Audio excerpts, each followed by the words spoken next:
জানো তো বন্ধুরা, অনেক সময় যখন বাড়িতে খিচুড়ি রান্না হয় তখন মনে হয় মাঝে মাঝে একটু স্পাইসি করে নিই। তো কীভাবে করে নিই একটু শেয়ার করে নিই তোমাদের সঙ্গে। তো তেল গরম করে কড়াইতে কারি পাতা দিয়ে দিয়েছি, তারপর একটু ভাজা হয়ে গেলে তারপর রসুন কুচি দিয়ে দিয়েছি। তো পেঁয়াজ আর লঙ্কা কুচি তো কাটাই ছিল, তো সেগুলো আস্তে আস্তে দিয়ে দিলাম। তো দিয়ে হালকা হাতে ভেজে নিলাম। এবার ভাজতে থাকলাম। যখনই একটু ভাজা হয়ে গেছে তারপর আমাদের টমেটো পিউরি করা ছিল আর তেঁতুল দিয়ে ধনেপাতার চাটনি করা ছিল। তো যাই হোক, একটুখানি টমেটো পিউরি দিয়ে দিলাম লাল লাল হয়ে ভাজা আসার পরে। তো টমেটো পিউরি দিয়ে এবং ধনেপাতার চাটনি দিয়ে ভালো করে কিন্তু কষে এটাকে নাড়তে হবে। তো কোনো সবটাই কষাটাই একেবারে জল ছাড়া হবে। তো আরেকটু মনে হলো যখন একটু টমেটো পিউরি দিয়ে দিলাম, কারণ টমেটো ভালোবাসি আমি, ওই জন্য টমেটো পিউরি। আর ধনেপাতার চাটনি তো আমরা সবসময় খেয়েই থাকি, সেগুলো আমরা যত কিছুতে অ্যাপ্লাই করব, যেটা হাতের সামনে থাকবে তোমরা সেটাই ইনোভেটিভলি ইউজ করতে পারো।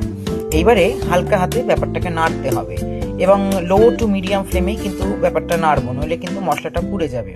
তো ভালো করে নেড়ে নিয়ে একটুখানি বিট লবণ দিয়ে দিলাম। তো টেস্ট খুব সুন্দর আসে, একটা গন্ধও আসে। তো বিট লবণ দিয়ে একটুখানি লঙ্কার গুঁড়ো দিয়ে দিলাম। তোমরা চাইলে তোমাদের মনের মতো মশলাপাতি ইউজ করতে পারো। আর তারপর ভাজা মশলার গুঁড়ো তো বাড়িতে তৈরি করা থাকে অনেকেরই, আমাদেরও করা থাকে। তো আমরা একটু ভাজা মশলার গুঁড়ো দিয়ে দিলাম। তোমাদের মতো আরও কিছু নতুন মশলা থাকলে এবার ভালো করে কষিয়ে নিতে হবে একদম তেলটা যখন ছেড়ে আসবে।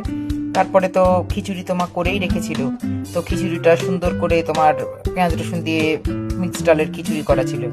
তো ওটা পরিমাণ মতো নিয়ে নিলাম, তোমরাও তোমাদের পরিমাণ মতো নিয়ে নেবে। নিয়ে এবার ভালো করে কষাতে হবে। তো ভালো করে কষিয়ে নিয়ে একটুখানি বেশ মশলাগুলো যাতে ভালো করে মিশে যায় সেইভাবেই মশলাটাকে বেশ কষিয়ে নিতে হবে। তো মশলাটা বেশ ভালো করে কষিয়ে আসা হলে এবারে আমি এখানে ডিম অ্যাড করেছি। তো এবার ডিম অ্যাড করে নেব।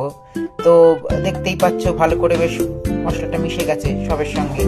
তো এবারে আর একটা যেটা করেছি যে আমি এখানে ফুলকপি ভাজা ছিল এবং বেগুন ভাজা ছিল, ফুলকপিটা উপরে একটু ছড়িয়ে দিলাম। তো একসঙ্গে মিশিয়ে নেওয়া আর কি, নিয়ে একটু ভালো করে মিশিয়ে নিলাম ফুলকপি ভাজা। তারপরে বেগুনটাও ছিল, বেগুনটা ভালো করে চটকে নিয়ে তো বেগুনটা একটু ভালো করে মিশিয়ে দিলাম, তাতে টেস্ট খুব সুন্দরই আসে জানো। এবার ডিমটা একখানা ডিম ফাটিয়ে দিলাম। তোমরা একখানা ডিম, দুখানা ডিম, তিনখানা ডিম যত তোমাদের ইচ্ছে সেরকম ভাবে ইউজ করতে পারো। তো ডিমটা দিয়ে কিছুক্ষণ একটু হালকা কুক করে নিয়ে এবার হালকা হাতে নেড়ে ডিমটা এর সঙ্গে মিশিয়ে নেব। ডিম ভাজা করেও তোমরা দিতে পারো, তো আমি এখানে একসঙ্গে মিশিয়ে নিলাম। তাতেও কিন্তু সুন্দর একটা টেস্টের ব্যালেন্স আছে এবং মশলার রিচনেসটা কমে যায়। তো তৈরি হয়ে গেল আমাদের একদম মশলাদার ডিম খিচুড়ি।